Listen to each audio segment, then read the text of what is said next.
Hi everyone, welcome back to DGMZ, Diwan-e-Ghalib, Meri Subani. To all our returning viewers, we are very happy you could join us again. And to the new viewers, we are delighted you discovered the podcast and decided to tune in for the first time. Now, if you were with me in the previous episode, you know that currently we are going through Ghazal 33 from Divan-e-Ghalib. We've already covered 2 couplets. Today we are going to cover the third and the last couplet of this Ghazal. It was a short Ghazal, just 3 couplets. So today we are going to finish it. As always, I'm going to read the couplet for you first, and then we will get into the keywords, key concepts, and finally the DGMZ impression. So allow me to read couplet 3, the last couplet from Ghazal 33 of Divan-e-Ghalib.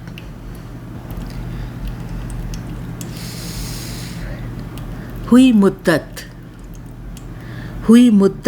कि गालिब मर गया पर याद आता है.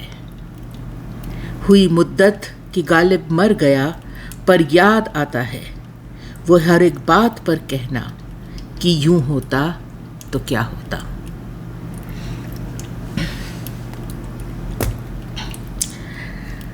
As you can see, very simply written, right? Let's do a quick approximate translation. हुई मुद्दत कि गालिब मर गया पर याद आता है. Though much time has passed since Ghalib died, yet one still remembers. वो हर एक बात पर कहना कि यूं होता तो क्या होता. He's saying about everything. If it was to be so, then what would happen? Now, this couplet has very simple words, so we are going to just pick one word for the keyword section. The word is muddat. Muddat translates to any kind of time frame, age, period, long time. इस पे फिराक गोरखपुरी का शेर, एक मुद्दत से तेरी याद भी आई ना हमें और हम भूल गए हों तुझे ऐसा भी नहीं. Lovely couplet. The approximate translation is, it's been a long time since I remembered you, since your memory came to me. But then,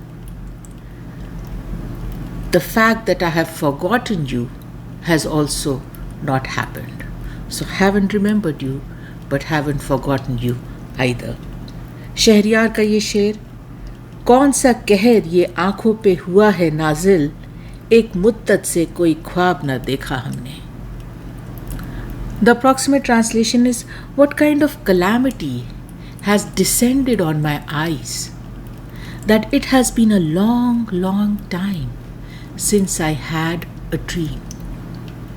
And then this last one from Mir Taki Mir, सब्र था एक मोने से हिजरा, सो वो मुद्दत से अब नहीं आता. Lovely couplet.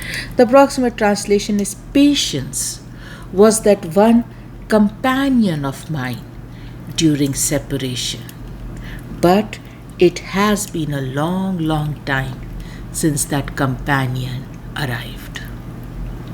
So, just to give us a sense of this word muddat, right? A time frame, and very commonly used in poetry.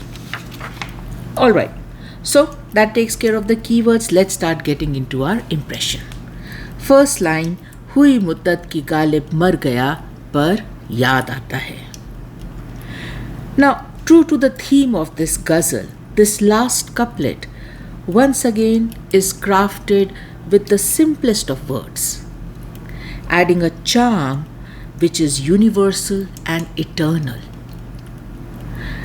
The first part of the first line hides a hard-hitting fact under the thin veil of simple words. So what is the first part? हुई मुद्दत कि गालिब मर गया. Even for fans like us at DGMZ, who are separated from this great poet by a good 2.25 centuries, the line hits hard. A feeling of dismay, loss, and immense sadness overcomes us for this past event that happened hundreds of years ago. It's that rare feeling of losing something you never had to begin with. We did not know what it was to have Ghalib alive. But yet, after hundreds of years after his death, we read this line and we feel the loss. But to understand the line, we need to look at it from Ghalib's perspective.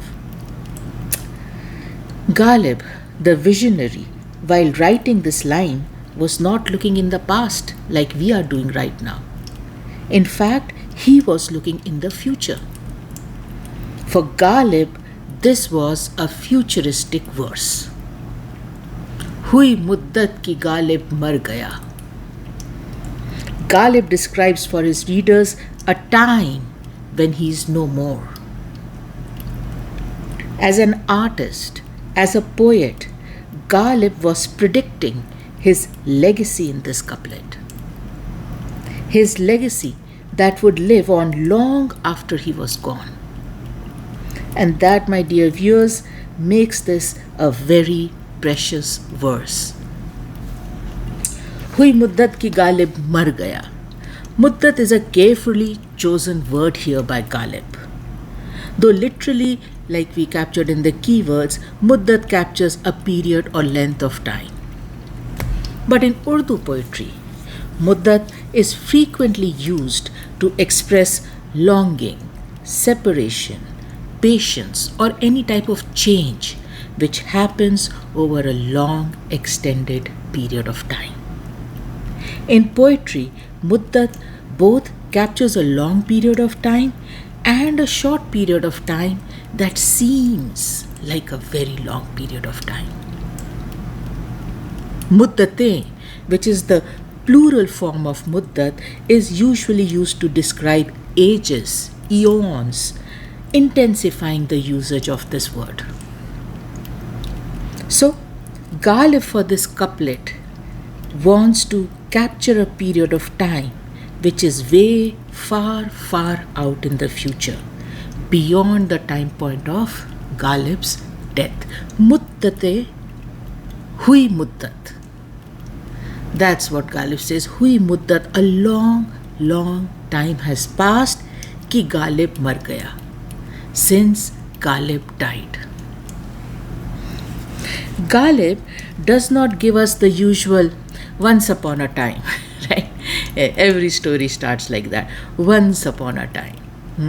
Now keep guessing when that time was, but once upon a time. Ghalib here specifies a timeline that is long and extended, spanning years, decades, and centuries. Moving to the second part of this line, par yaad aata hai. Right? Now, before we get into par yaad aata hai, let's set a quick baseline. If there was someone who had passed on from this life centuries ago, in current day and time, would there be someone remembering him vividly, remembering him clearly, talking about him, discussing him? The usual answer would be no. No. Too much time has passed, time has taken its toll on the memories of this person in the minds of people. So no, you would not remember somebody who had passed on years, decades, and centuries back. And now, in our couplet, here comes Ghalib with a claim not many would dare to make when they were alive. And what is that claim? Par yaad aata hai. Let's spend a minute, right, visualizing this.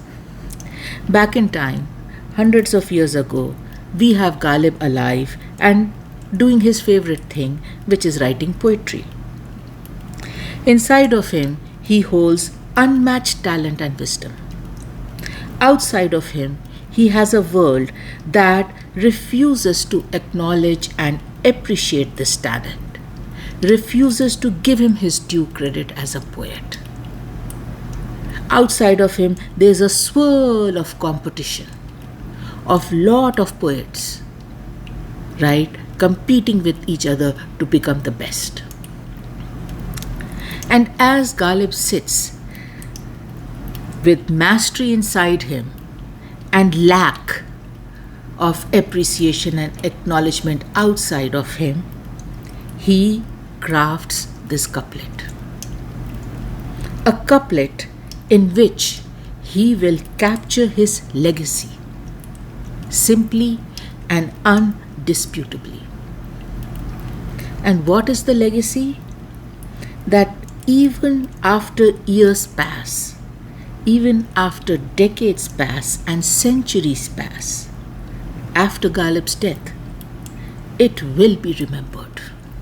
And of course, we will get into what will be remembered in the second line. But in the first line, it will be remembered. In true Mushaira style, right? A pause after the first line. Everybody is wondering, what will be remembered? It will be remembered. Hui Muddat Ghalib mar gaya, par yaad aata hai. Today, after centuries of research on Ghalib, it is not a very difficult deduction to make by people like us that yes, he was a maestro. There is enough data. There is enough fame. There is enough fans to prove that this was no ordinary poet. But way back in time, way back in this scenario we are trying to visualize, when there were no signs, no statistics to confirm to Ghalib the impact his poetry will have on generations to come. Back in that time, to sit and predict, Hui Muddat ki Ghalib mar gaya par yaad aata hai.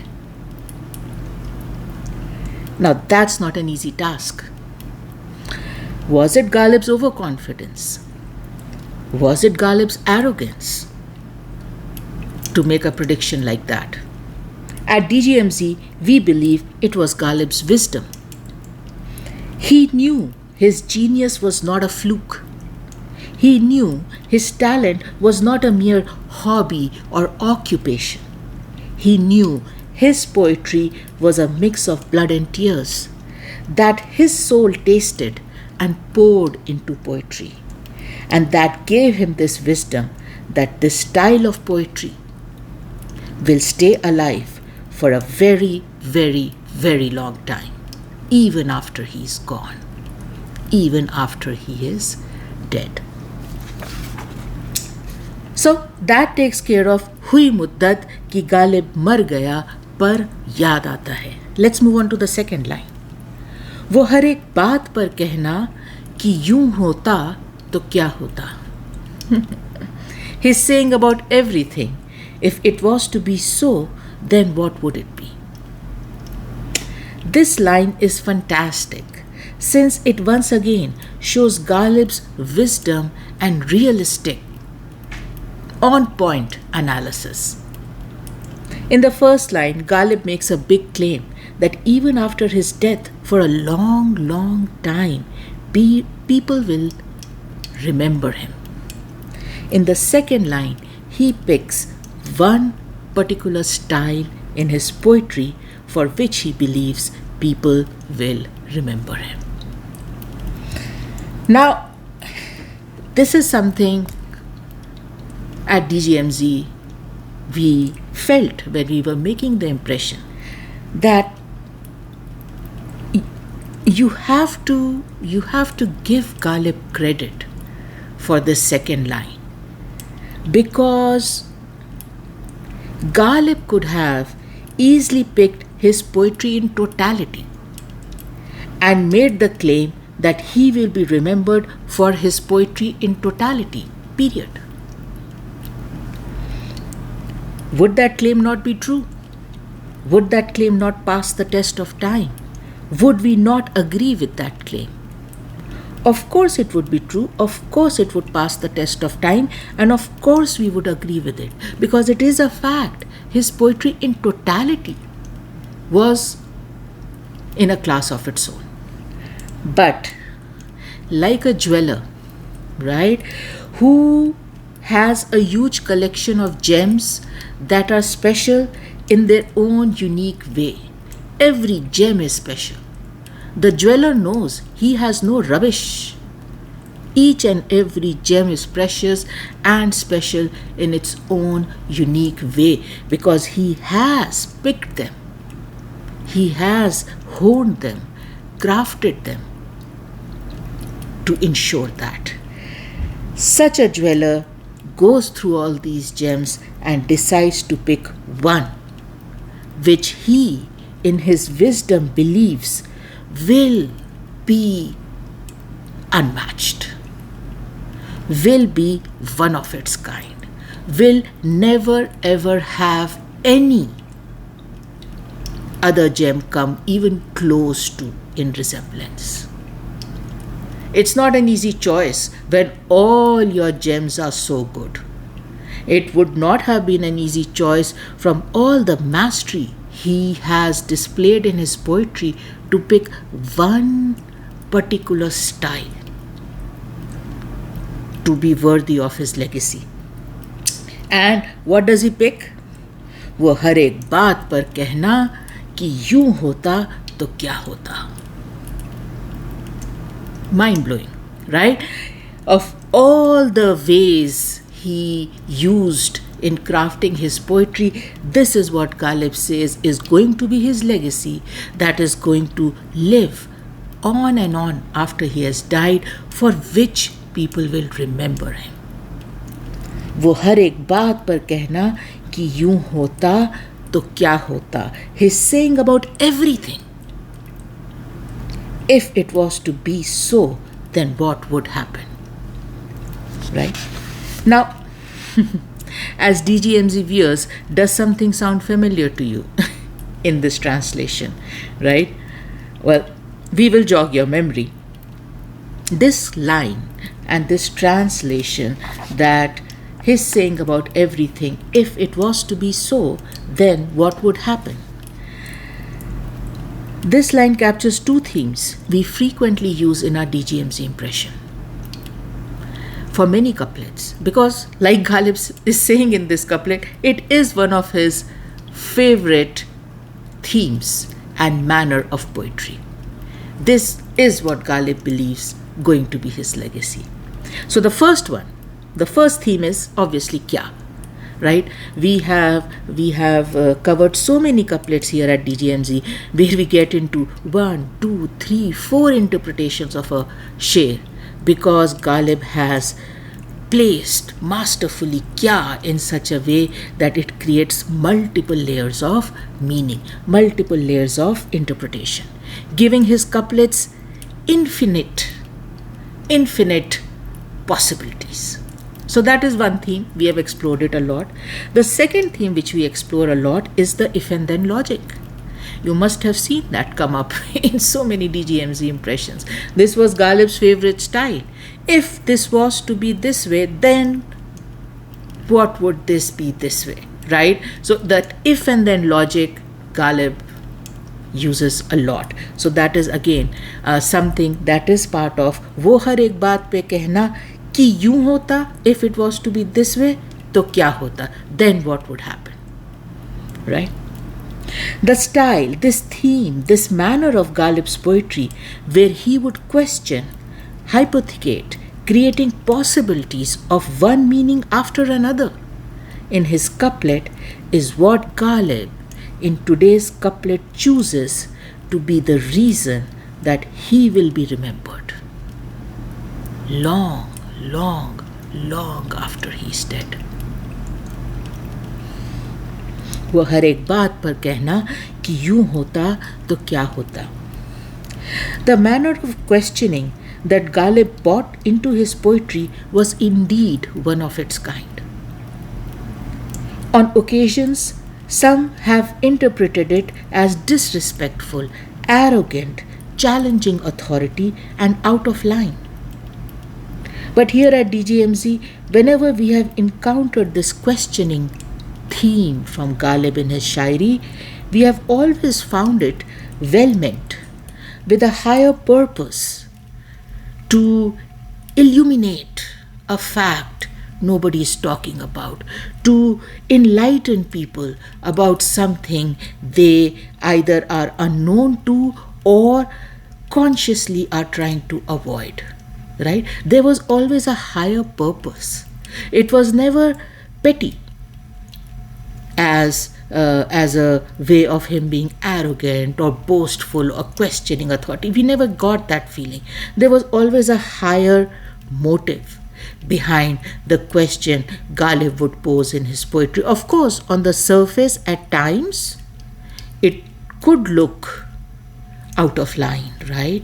But only when you understand it and interpret it are you able to appreciate the higher purpose behind it. Now, deviating from shairi, right, and getting into psychology a little bit, we thought it was an interesting thing to share with you because it kind of will give us a good insight into Ghalib, right? So, many of you must be aware of MBTI, which stands for Myers-Briggs Type Indicator.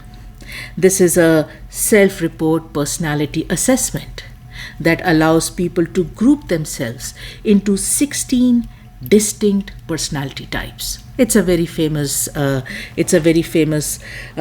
method, right, of identifying personalities. Now MBTI, it is based on 4 dichotomies. Number 1, extroversion versus introversion. Number 2, sensing versus intuition. Number 3, thinking versus feeling. And number 4, judging versus perceiving.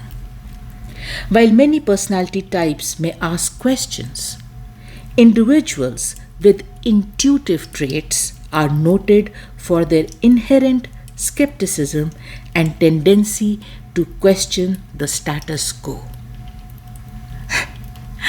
We would go out on a limb and say, that's Ghalib in a nutshell.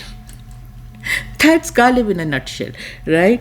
Individuals with inherent skepticism and tendency to question the status quo.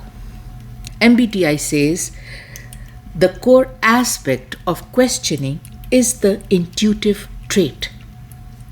Intuitive individuals tend to focus on possibilities, abstract theories, and future implications rather than concrete facts and immediate realities.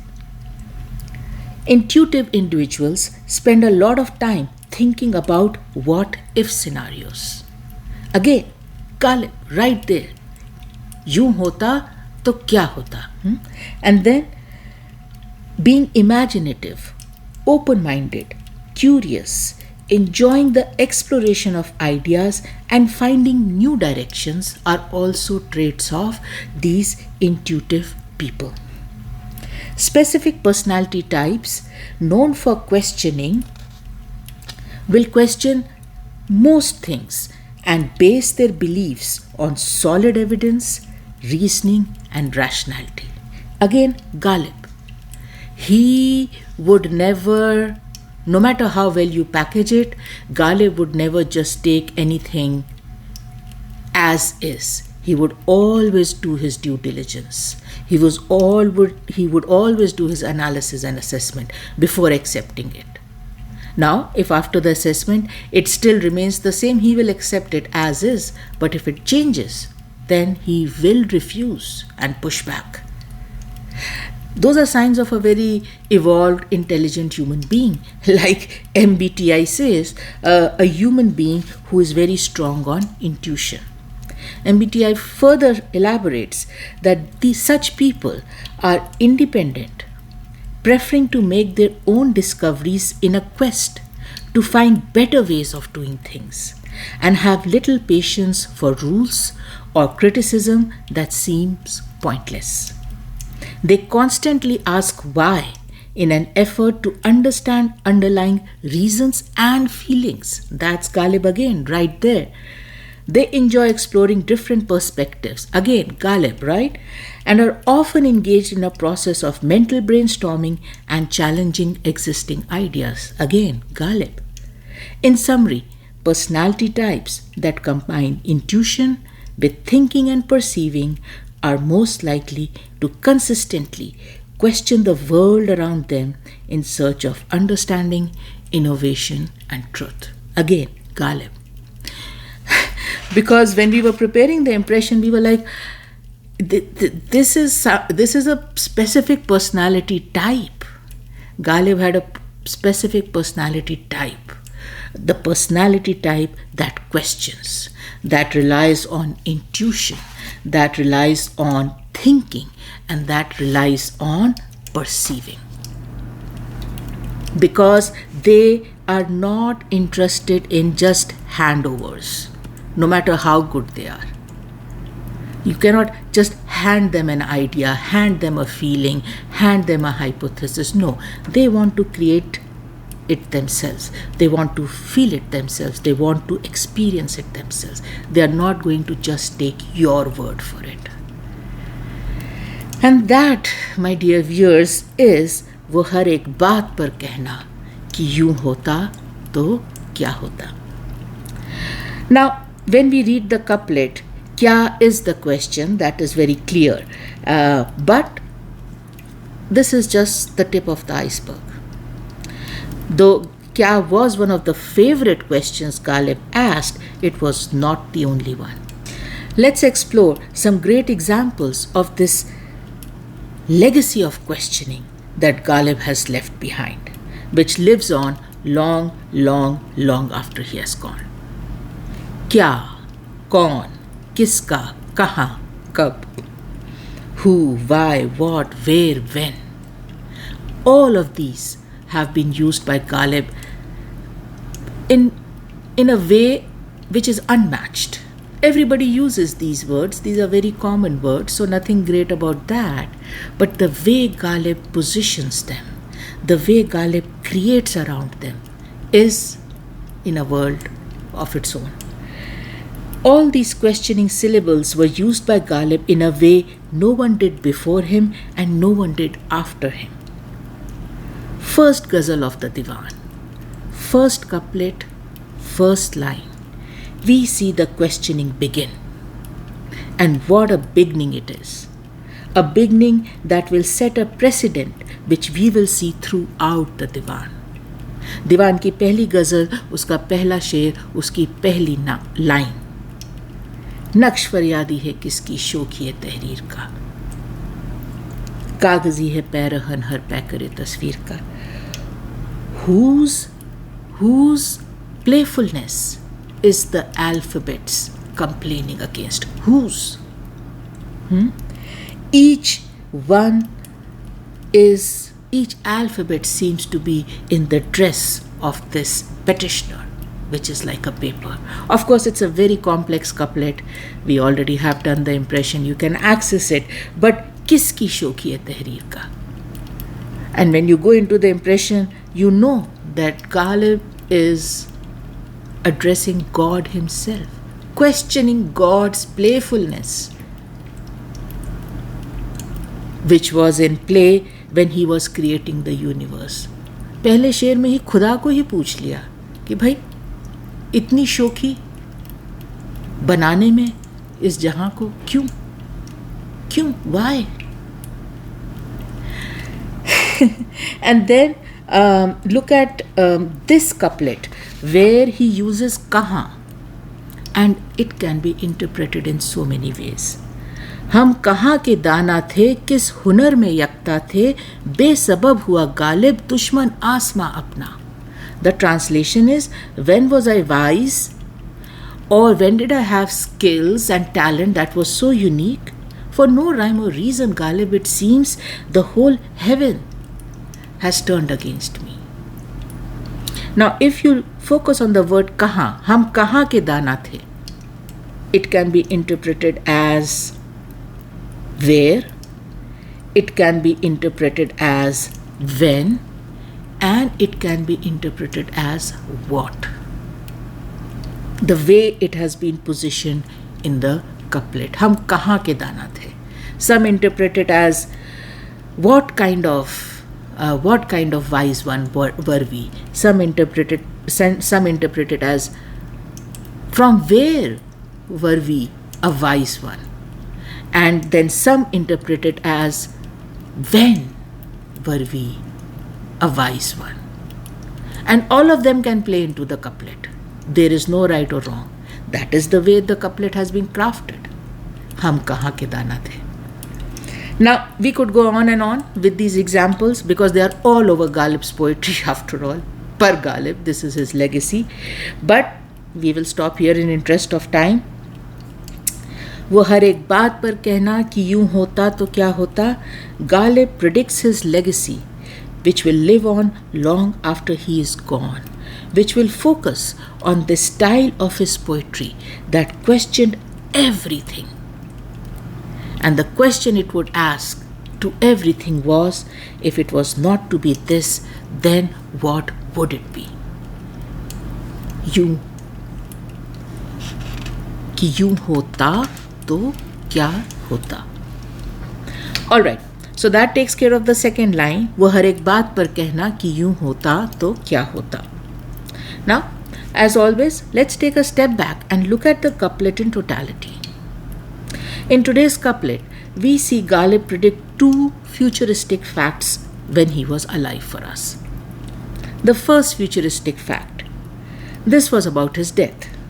Though not directly stated in today's couplet, somewhere in the background is the fact that Ghalib, on more than one occasions in his poetry, captures how confident he is that he would not be remembered or missed as a person once he is gone. This probably stemmed from the fact that when he was alive, he saw very little consideration, very little empathy, very little recognition for himself as a person.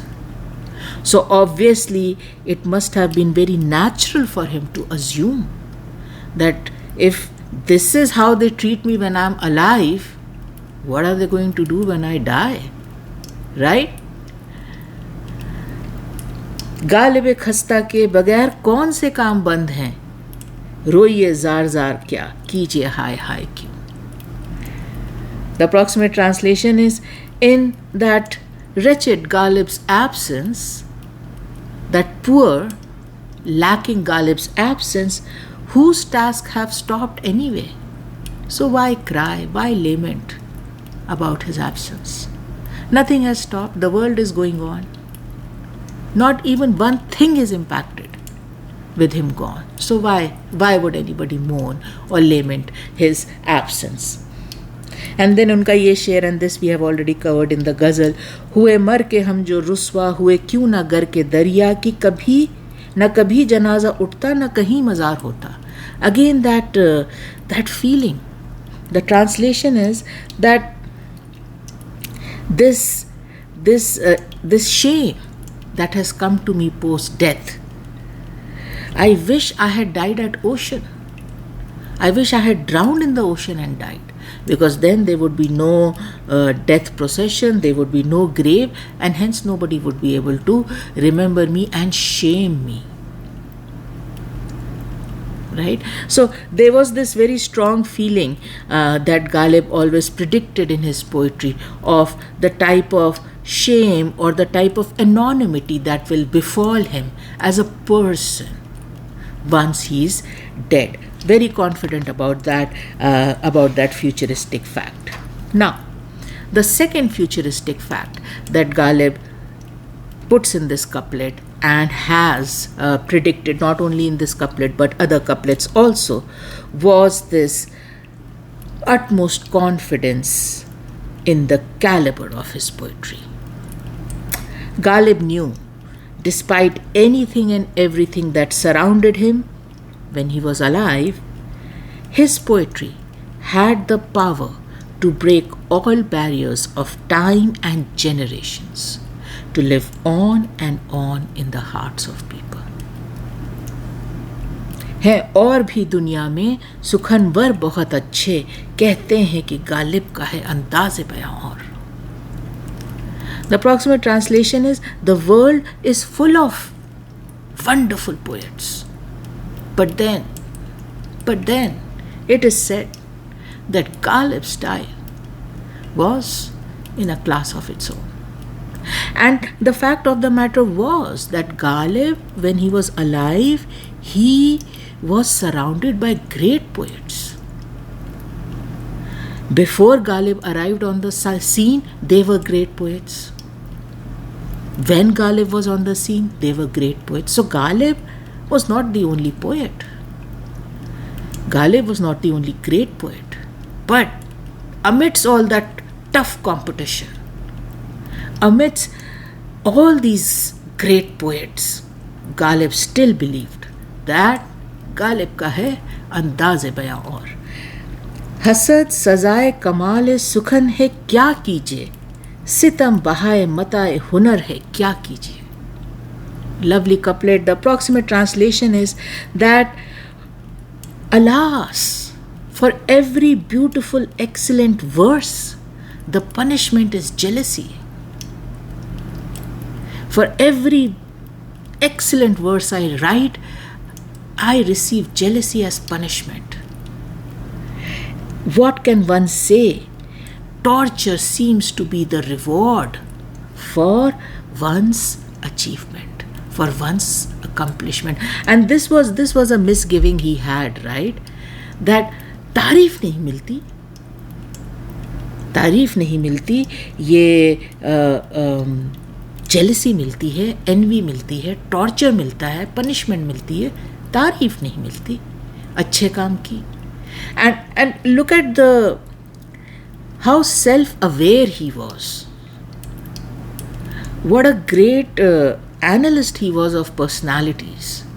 He knew that such is my work, that the strongest emotion it will evoke in my competitors and people around me is not awe. It is going to be jealousy. It is going to be envy. So, in this couplet, we see Ghalib bring together both these futuristic facts beautifully.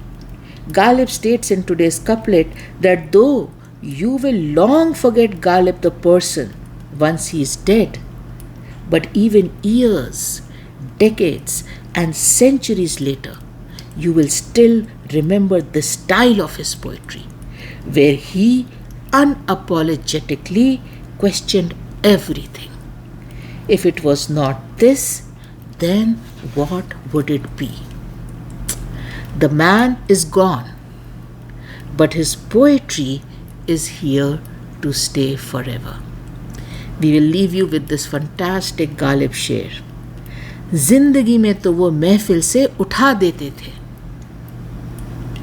It's a lovely couplet. जिंदगी में तो वो महफिल से उठा देते थे, देखूं अब मर गए पर कौन उठाता है मुझे. It just captures the entire struggle of Ghalib in his living years. Right? So the approximate translation is that in life they were able to shun me out, ask me to stand and leave from the congregations and gatherings. And these are congregation and gatherings of poets. I used to be shunned out. I used to be uninvited. And if I was to go there, I used to be sent out in life. Now that I am dead, let me see who has the ability to ask me to stand up and leave. Now, in death, I am here to stay. Now you cannot simply just ask me to leave a gathering. Death has cemented my position in the gathering. जिंदगी में तो वो महफिल से उठा देते थे, देखूं अब मर गए पर कौन उठाता है मुझे. No one. No one. Alright, so that brings us to the end of हुई मुद्दत की गालिब मर गया पर याद आता है वो हर एक बात पर कहना कि यूं होता तो क्या होता. that also brings us to the end of this ghazal. As always, we will be very keen to hear your feedback, comments, read your comments on the couplet and the ghazal. Now, since we have finished this ghazal today, what that means is that in the next episode, we are going to start with ghazal 34. And this one has 1, 2, 3, 4, 5, 6, 7 couplets. So it's not a short one. So look forward to getting into that with you. Now, for the new viewers, as always, a very strong recommendation to access the episode Introduction to DGMZ, because it will give you a good insight into the motivation and inspiration behind this podcast. For our regular viewers, as always, whenever you have time, we highly recommend you going to the homepage of the channel, surfing through the playlists, seeing the episodes and picking one that interests you. If you haven't joined us on the Facebook DGMZ page, we invite you to join us there, interact with us there. Now, allow me to go ahead and close this episode by sending a lot of love and lot of light to all you dear viewers, and thanks for watching.